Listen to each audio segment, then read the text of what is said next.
नमस्कार दोस्तों, मेरा नाम है वैभव त्रिपाठी। आपका स्वागत है मेरे YouTube चैनल पर।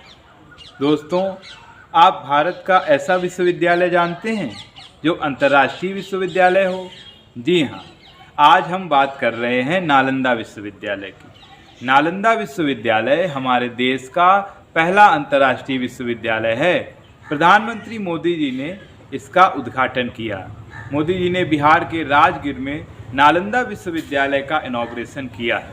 815 सालों के लंबे इंतजार के बाद नालंदा विश्वविद्यालय फिर से अस्तित्व में आ गया है। भारत में एक अंतर्राष्ट्रीय स्तर का विश्वविद्यालय हो, इसके लिए सबसे पहला विचार कलाम साहब ने रखा था और उन्होंने सरकार के समक्ष एक प्रस्ताव भी भेजा था।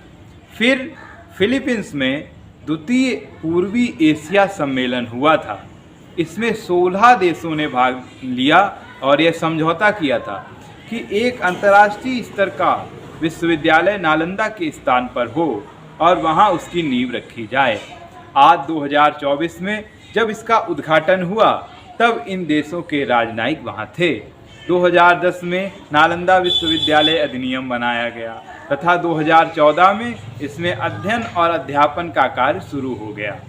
अब 2024 में यह पूरी तरह बनकर तैयार हो गया है। यूनेस्को ने वर्ष 2016 में इसे वर्ल्ड हेरिटेज घोषित किया था। यह विश्वविद्यालय 455 एकड़ में फैला हुआ है। इसका डिजाइन आर्किटेक्ट बीबी जोशी द्वारा तैयार किया गया है।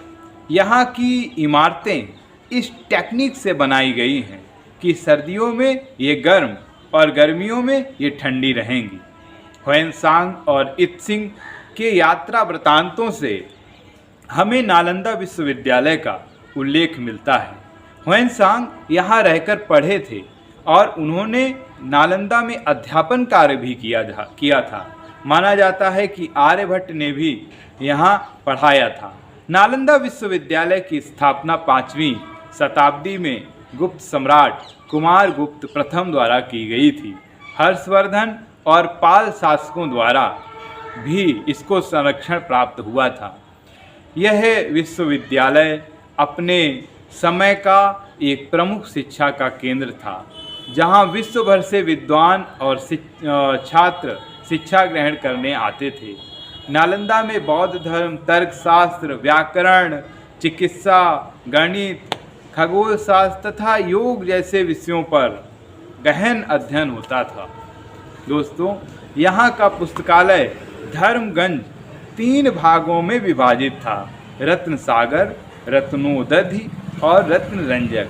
12वीं शताब्दी में बख्तियार खिलजी के आक्रमण के कारण नालंदा विश्वविद्यालय को भारी नुकसान हुआ और यह शिक्षा का केंद्र नष्ट हो गया, लेकिन इसके अवशेष आज भी हमारी इतिहास और संस्कृति की अद्वितीय धरोहर के रूप में मौजूद हैं। दोस्तों, यह विश्वविद्यालय न केवल भारत बल्कि पूरी दुनिया के लिए ज्ञान और शिक्षा का प्रतीक है। यह हमारे अतीत की स्मृति है और भविष्य की प्रेरणा। दोस्तों, हमारे साथ नालंदा की इस यात्रा में जुड़ने के लिए आपका धन्यवाद। अगले वीडियो में फिर मिलेंगे नई जानकारी के साथ। तब तक के लिए नमस्कार।